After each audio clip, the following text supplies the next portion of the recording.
Good morning, everybody. Happy hump day to you. It is Wednesday, February 26, 2025. I've got all of your stories for your rush hour ride to work. And on today's episode, it is a melee. We got it all. An Elvis scam has been exposed, a story we've been covering for a while. A lady admits to, a fraudulent attempt to auction off Graceland. Not in my Tennessee. Also, below deck, Gary King, who was a fan favorite several years ago, I guess is now being sued by a producer for trying to coerce her into the bedroom. I'll share that story. Also, Luigi updates, as it looks like his defense is making a couple pretty decent claims. Will he be let off the hook? Also, Blake Lively and her law office have called out Perez Hilton and Candace Owens, amongst other content creators, although they did not mention your boy. No respect for us, guys. I'll have that story for you. Also, a new tax law seems to have been signed into effect. How will this help you and hurt you? I'll let you guys all know. Also, green card, gold card. That's right. A new $5 million green card called the gold card will buy your access into the U.S. Love him or hate him, Trump knows how to monetize, and he's monetizing immigration. I'll let you know what I think about that. And all these other stories. It's coming up next on The Rush. By the way, if I look high on the YouTube version of the podcast, I'm not smoking the devil's lettuce, not tonight at least. I've been painting my office. It looks beautiful in here, but I might be high as a kite. The fumes are coming to me, so that means it's going to be a good episode. All right, we've covered this in the past, but now we have finally we have someone admitting to a scam. Woman pleads guilty in scam to auction Elvis's mansion. Believe it or not, she almost got away with it. A woman charged by the feds in an alleged scheme to steal Elvis Presley's Graceland estate mansion has pleaded guilty to mail fraud, but her aggravated identity theft charge has been dismissed. Lisa Janine Findley claimed Lisa Marie Presley, Elvis's daughter, borrowed $3.8 million and put up Graceland as collateral before Lisa Marie died in 2023. Findley then threatened to auction off Graceland if the Presley family didn't pay off the loan. Lisa Marie's daughter, Riley, filed a lawsuit claiming the company's alleged loan documents were fraudulent, and a judge stopped the proceedings. Well, good for them. They almost slipped that one by. Unbelievable stuff. So, you can't do that. What can I say? You can't do that. All right, we got other news for you. Boy, this is a tough one for anyone who loves fabrics. My wife is going to be crying when she hears this news. Joanne Fabrics is going out of business. Joanne is going out of business. The company announcing yesterday all of its approximately 800 locations will close their doors. Well, Joanne was founded during World War II, and at one point, it was the largest fabrics retailer in this country. But the company suffered from shrinking sales in recent years and filed for bankruptcy protection just last month. Joanne says it's going out of business. Sales will start immediately. This sucks. What are we left to now? Hobby Lobby? Hobby Lobby can suck my glue stick for all I care. I'm a Joanne bro, and this is tough news. What does my community need to do to buy a Joann's? Either A, we buy a Joann's, or B, we go there and buy everything on clearance and just, create our own Joann's black market. They got good stuff. Have you gone in there? They have even the baking supplies they have there for all of the different ways to do bake craft goods, as you guys know I like to do. So sad day for all Joanne fans. All right, how about this story? Qatar Airways, I flew them to the Maldives last year on my baby moon. Qatar Airways says a couple forced to sit with a corpse for hours. Now, I'm sure it's in the bag. I'm sure it's zipped up, but I got to tell you, what's worse, sitting with a corpse or somebody who keeps using your elbow, what's it called? The armrest there. Now, what would really suck for them is if the corpse was using the armrest, but I believe you could nudge them and say, please, sir, may you push off to the side. Now, I don't know why you know what? I'm not going to read this story. I don't care. The headline says enough. All right, Below Deck, cast member sued for sexual battery. Now, this is a story that's been going on for what seems to be a couple years now. Bravo is facing a new lawsuit over Below Deck sailing yacht star Gary King. A former makeup artist from the show is suing the network and the reality star over an alleged sexual assault. TMZ obtained the docs. Samantha Suarez says Gary tried to pressure her into sleeping with him when she was instructed to bring him a snack to his hotel room in 2022. Claims when she tried to leave, the drunken star grabbed her, restraining her upper body and arms. This, first of all, sucks because Gary was a very well-liked guy, and these claims seem legit. Why would she be lying about this? You can tell from the show, he's a drunk and he parties hard. And this is the problem with the show is they let them run wild. And then you watch things and you go, golly, this is like, you can't be doing that. So either way, I hope she gets every penny and I hope she has good evidence. I don't really know. She generally feared she was about to be raped and tried fighting him off, but claims he slammed the door shut with both hands and his full weight blocking her way out. She says another crew member happened to call at that moment. When she hurriedly answered, Gary realized a third party could hear what was going on and finally let her go. So it sounds like there's other people that are in the know. And my guess is she's suing the production company because they didn't do enough to protect her. And you know what? You should be able to work on a show or any job and be protected by your company. Sadly, they don't have your best interest. But either way, get them receipts and do what you got to do. All right, here, let's do a Luigi update. I'm going to be following this case a little bit more now. Having talked to several lawyers recently, I'm hearing there's a chance Luigi Mangione gets off on his murder charges. He's got multiple charges against him. So I've got some new information here. It looks like they're gonna, and by all means, I think it's pretty obvious that he probably did the crime. But if some parts of his rights were violated, I don't know. New documents reveal that on the day of Luigi Mangione's arrest at a McDonald's in Altoona, a search warrant was executed at 6:27 p.m., 9 hours after police first encountered him. His attorney, Thomas Dickey, argues that the search was unlawful. I have no idea the laws in Pennsylvania. He was, I believe, extradited to New York, where he's been. He has raised, I think, over $300,000 in legal support from fans online. Listen, nobody's in support of cold-blooded murder. That's not what people are in support of. People are in support of somebody doing something about the outrageous system we live in. The system that denies care to people that need it, that kills everyday, good, hardworking Americans. A system that leaves people broke, and a system that squeezes the money from the middle class into the upper class, really, where people that have a lot of money don't have to worry about whether or not they have to go to the ER or things like that. But if you don't, and insurance companies say we're going to approve you, and then they don't, this is all too common. And we've been covering these stories. Something has to change. I'm not saying you got to pull a Luigi, but I think a lot of people are just so fed up. And when you're really fed up, and when you really, don't have that $400 in your bank account for any sort of short-term emergency, you go, you know what? F the whole system.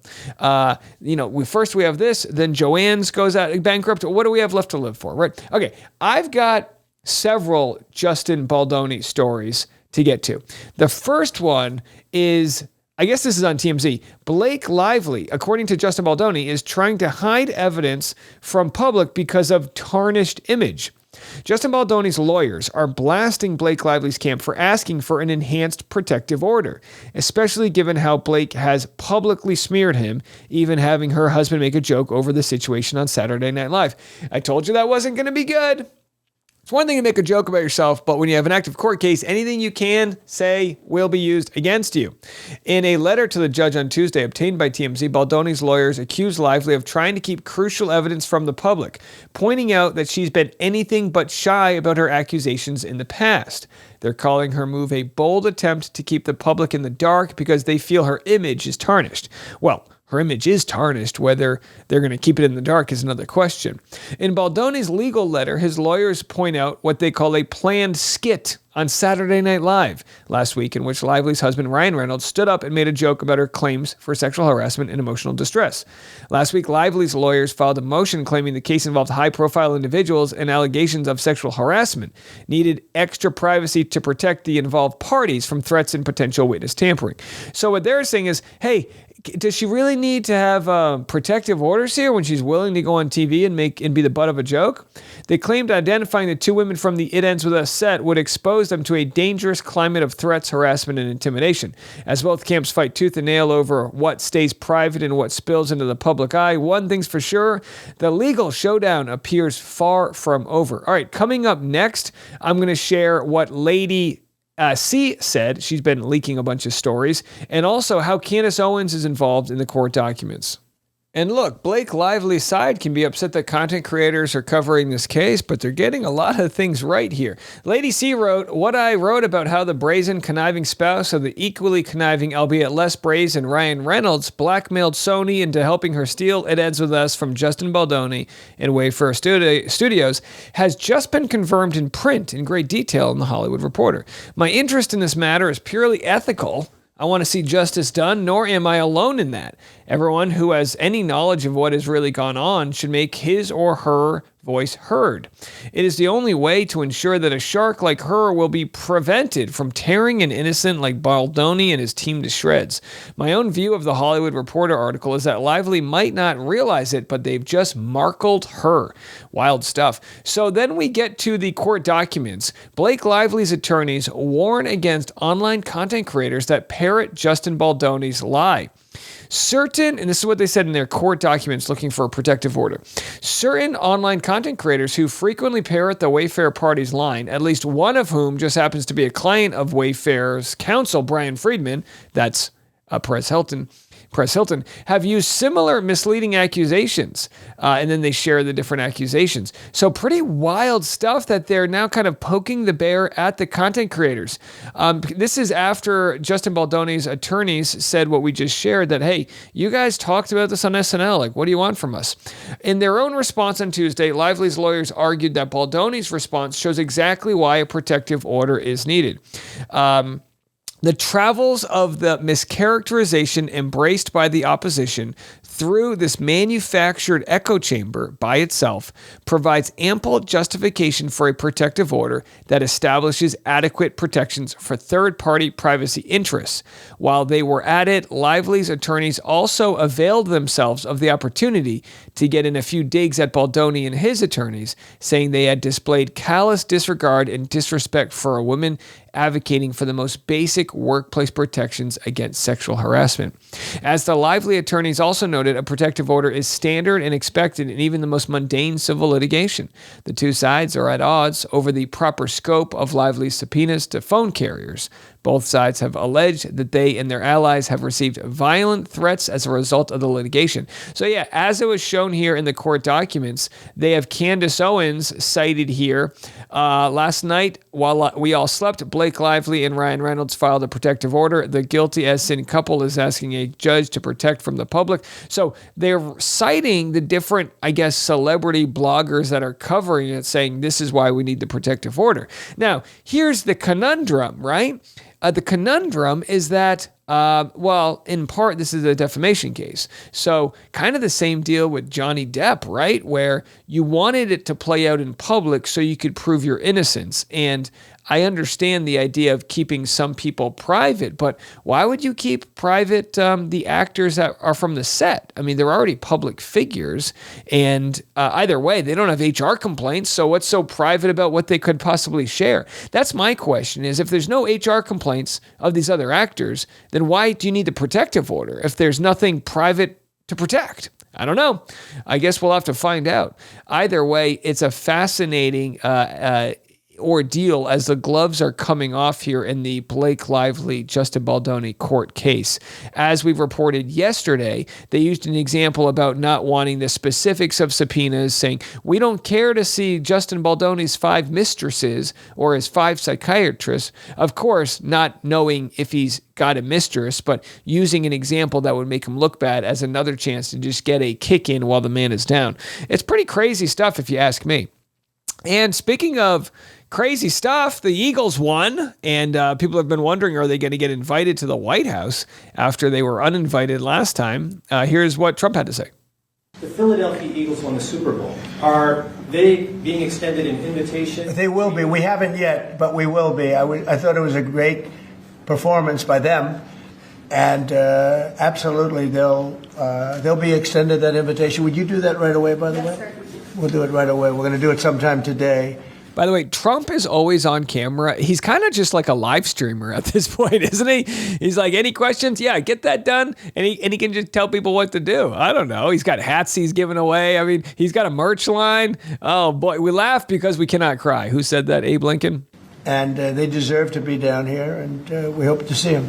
And people can decide to go, or they could decide not to go. You know, it's kind of like do whatever the hell you want at this point. All right, here's some interesting stuff we've got. Trump signs an executive order that he's basically giving away to the highest bidder U.S. citizenship. I'll have this story for you next. You know, I laugh when people like accuse me of being partisan or biased or whatever the case may be. Hey, this isn't 2020. This is effing insane. Joanne Fabrics is going out of business, and Donald Trump is signing an executive order to charge admission to be a citizen of the U.S. What? Got to be very, very good. We're going to be selling a gold card. You have a green card. This is a gold card. We're going to be putting a price on that card of about $5 million, and that's going to give you green card privileges plus. It's going to be a route to citizenship, and wealthy people will be coming into our country by buying this card. They'll be wealthy, and they'll be successful, and they'll be spending a lot of money and paying a lot of taxes and employing a lot of people. And we think it's going to be extremely successful. And never been done before or anything like this, but it's something that we're going to be putting out over the next, would you say 2 weeks, Howard? Do you want to say a couple of words about it? There it is. In 2 weeks from now, you can buy your way into the United States. Now, look, there will be the bootlickers who go, no, this is a great idea, blah, blah, blah.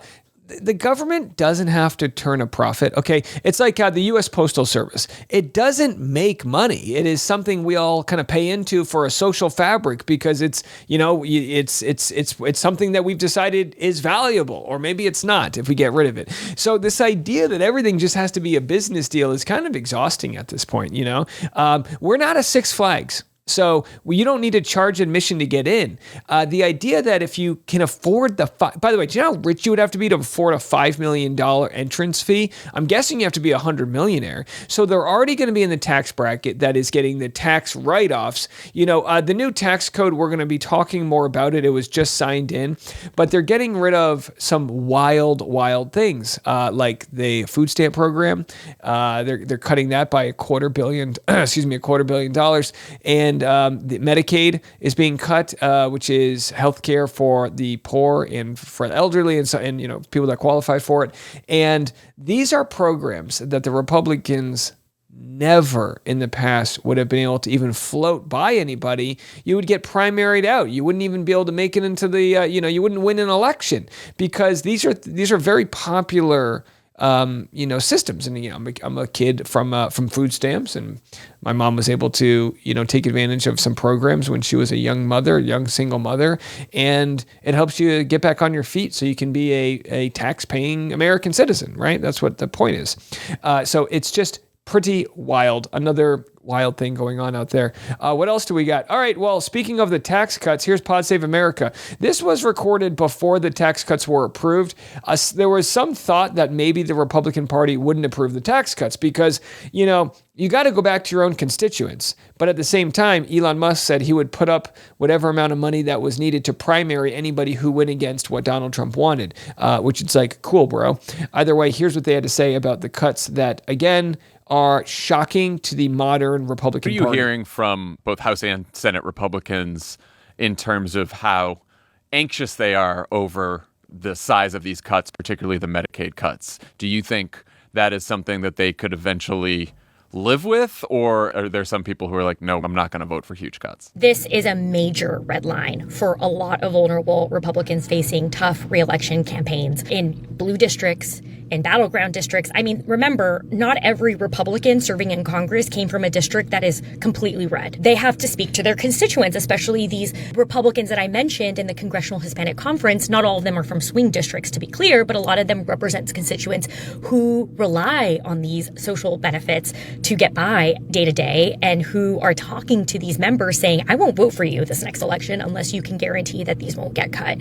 Those members, of course, being led by Congressman Tony Gonzalez, a Republican who, of course, came from a Trump district in Texas, but represents this group of Republicans who might be facing tough re-elections, who want guarantees from leadership that they won't touch these very crucial programs that their constituents need. If Johnson can guarantee that that's the case, that they won't get cut, they won't even be touched, which is what these Republicans want promises on, there's a likelihood that they would support this massive budget resolution and passing this massive bill that would, of course, enact Trump's massive agenda. But it depends on whether they can get those assurances, and they haven't gotten them yet. Well, I guess they got the assurances because they passed this tax cut. So I actually made a mistake earlier when I said it was $250 million in money that would be cut to SNAP, the program that helps people on food stamps. It's actually $250 billion. House Republican plan would take health care and food assistance away from people to pay for tax cuts for the wealthy. I'm going to show you these numbers, by the way. House Republican plan would cut Medicaid by $880 billion and SNAP by $230 billion, while giving wealthy people $1.1 trillion in tax cuts. People with incomes in the top 1% have $743,000 or more in annual income. Now, listen, I don't know what tax bracket I'm in. I truly don't. But I'm not one of these people here that's getting hosed. I'm not. And it doesn't mean I'm okay with it. The people that are really getting hosed are the people that are in the lower, the poorest and second and middle 20%. So the poorest 20% are going to pay an extra $790 a year. That's people that make less than $28,000. If you make $28,000 to $55,000, it's going to cost you an extra $1,400. But these tax increases go all the way up to people that are making up to $360,000. You will pay more money. So if you make between $94,000 and $157,000, you're going to pay the most, which is interesting because it's like, look, it's one thing, for us all to pay our fair share, but how come those people that make over $1 million, the richest 1%, are going to get the biggest tax cut at $36,000 in savings? So all of the people that are in the top 1% and top 4% are going to be getting an extra $7,000 to $36,000. They're going to essentially be getting more for no reason whatsoever than people in the lowest 40% of our country make in an entire year. All like that. So it's absolutely wild out there what's going on. And it's not like this is to help balance the budget. They're adding another $4 trillion onto the debt. To be quite honest, I just don't think people quite understand the difference between a million, a billion, and a trillion. But we've received a lot of comments from people that are rooting us on as we continue to cover what's going down right here. If you are a representative who voted this plan through, you are a disgrace to the middle class in the United States of America, period. The lack of backbone that some people have is very telling. They're afraid that they're going to not get elected again. But by passing this bill, the town halls are going to be flooded with angry people that are finding out their insulin just went from $12 a month to $80 a month, or this price to that price. And it is going to ripple across the fabric of the United States in a way that I don't think people quite understand. I truly don't think that the powers that be understand how big of a deal this is. They are putting their boot on the neck of hardworking Americans, and I'm guessing, it's in my intuition, that the Americans are about to fight back.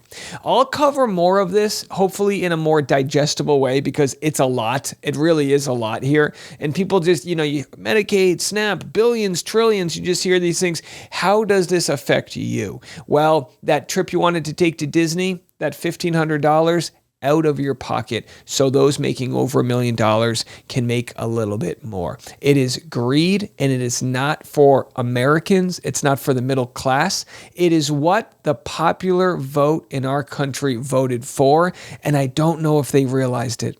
I truly don't.